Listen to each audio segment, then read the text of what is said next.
کو اندر کی باتیں قریبی باتیں پتہ نہ ہوں کہ کیا کیا معاملات ہیں، تو آپ کس طرح کسی کو یعنی ادھر اگر ہم جہانگیر ترین کو لے لیں یا عمران خان کو، تو ہم کسی کو یہ نہیں کہہ سکتے کہ جہانگیر ترین غلط ہے یا عمران خان غلط ہے، تو ادھر ڈونلڈ ٹرمپ غلط ہیں یا ایلن مسک غلط ہیں۔ سامنے آنے والی باتیں کچھ اور ہوتی ہیں، کچھ دوستوں کے تعلقات اندرون خانہ بھی کچھ اور ہوتے ہیں، تو کیا معاملات ہوئے ادھر اور ادھر، یہ بہرحال یہ میں نے آپ کو ایک یعنی تشبیہ دی ہے کہ وہ معاملات اور مجھے یہ معاملات جو ہے ایک طرح کے نظر آئے کہ یہ بالکل سٹوری سیم کہ حکومت کے آنے پر جو ہے جو ساتھ دیا، حکومت جب آ گئی اور پھر ڈونلڈ ٹرمپ اس سے ناراض ہو گئے، اور ادھر عمران خان کا ساتھ جہانگیر ترین نے بڑا دیا تھا، سب ہی جانتے ہیں۔ تو جب وہ حکومت میں آ گئے تو کچھ عرصے کے بعد معاملات بگڑ گئے۔ تو یہ دونوں سٹوریاں مجھے نہ جانے کیوں ایک یکساں واقعات لگتے ہیں۔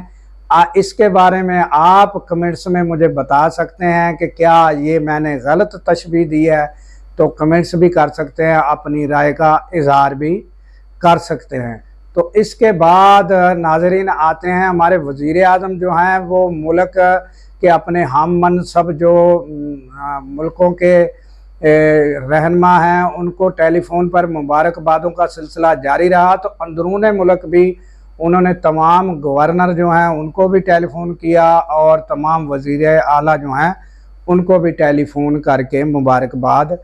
دی ہے۔ تو اس کے بعد ناظرین آ جاتے ہیں کہ پی ٹی آئی جو ہے وہ اس کے جو چیئرمین ہیں وہ اپنے علاقے میں عید کے دنوں میں گئے اور وہاں ان کا ملاقاتوں کا سلسلہ، جس طرح کوئی رہنما اپنے علاقے میں جاتا ہے تو وہاں کے مقیم لوگ جو ہیں ان کو ملنے آتے ہیں، تو وہ ملنے آئے تو اچانک جو چیئرمین ہیں بریسٹر گوہر، ان کی طبیعت خراب ہو گئی، تو انہوں نے کچھ ملاقاتیں کی اور کچھ منسوخ کر دی، تو ان کی طبیعت خراب ہو گئی ہے۔ اور جبکہ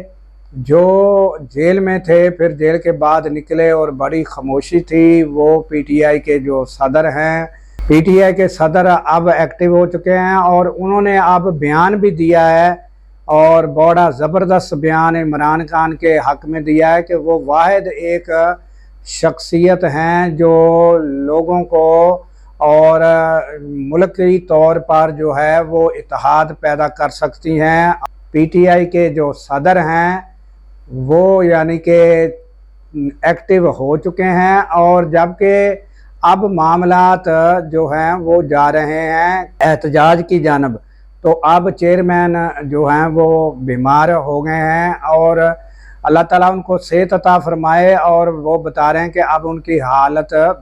بہتر ہے۔ تو اب وہ کس قدر حصہ لیتے ہیں ایکٹیویٹی میں، کیا کرتے ہیں، یہ تو آنے والے دنوں میں پتہ چلے گا، مگر اب جو چیئرمین ہیں ان کی جگہ تو اب پیٹرن چیف خود یعنی یہ جو احتجاج ہوگا اس کی نگرانی یا اس پہ جو باتیں کرنی ہیں اس کے بارے میں سارا کچھ عمران خان نے تو اپنے ہاتھ میں لے لیا ہے۔ تو اب اگر بریسٹر گوہر ایکٹیویٹی میں کس قدر حصہ لیتے ہیں یہ آنے والے دنوں میں پتہ چلے گا۔ تو ناظرین یہ تازہ ترین حالات ہیں، اور علی امین گنڈا پور جو ہیں انہوں نے بھی ایک شکایت وفاقی حکومت سے کی ہے کہ جو مذاکرات افغانستان کے ساتھ شروع کر دیے گئے ہیں، تو ان کا کہنا یہ ہے کہ انہیں اعتماد میں نہیں لیا گیا، اور انہوں نے بتایا کہ میں نے جرگے میں بھی اس بات کا اظہار کیا تھا کہ جب بھی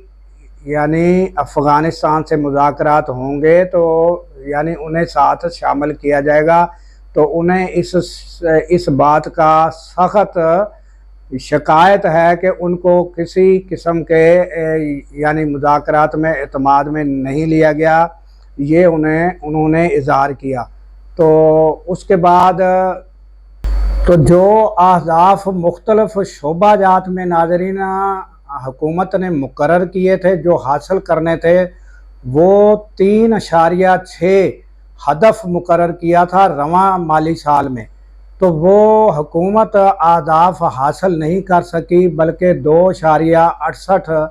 جو ہے وہ یا 2.56 جو وہ اہداف حاصل کر سکی ہے، بلکہ زرعی شعبے میں 2% ہدف مقرر کیا تھا اور جو حاصل کیا وہ 0.56۔ تو یہ بالکل نیچے رہا ہدف زرعی شعبے میں بھی۔ تو آج جو ہے یہ اس کا سروے جو ہے وہ بتایا جائے گا کہ کن کن شعبوں میں حکومت اہداف جو ہیں وہ حاصل نہیں کر سکی۔ آج اس کی رپورٹ متوقع ہے اور رپورٹ آنا ہے، تو یہ تازہ ترین آپ کے سامنے رکھنا تھا کہ جو اہداف مقرر کیے تھے مختلف شعبہ میں، وہ گروتھ ریٹ جو ہے جس کو شرح نمو کہا جاتا ہے وہ حکومت حاصل نہیں کر سکی۔ تو جبکہ وزیر جو ہمارے خزانہ ہیں انہوں نے کہا ہے کہ یہ راتوں رات کا معاملہ نہیں ہے کہ راتوں رات سب کچھ حاصل ہو جائے، جبکہ یہ پورا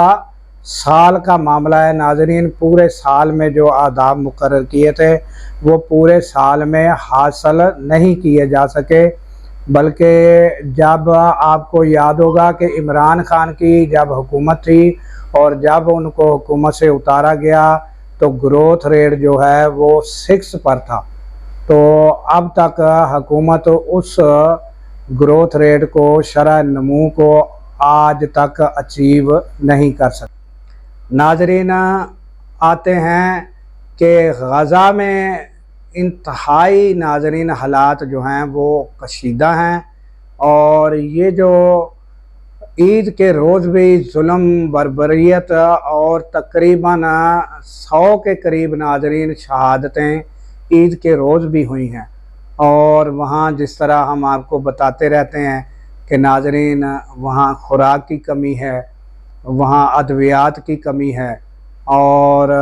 یہ حالات ہیں ناظرین وہاں۔ ناظرین، غزہ کے لیے دعا گو رہیں اور غزہ کے لیے دعا کرتے رہیں،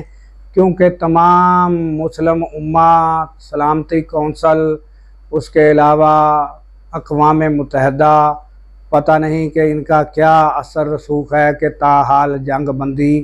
میں ناکامی، اور آپ کو پتہ ہے کہ امریکہ کا ویٹو کرنا اور سارے معاملات کو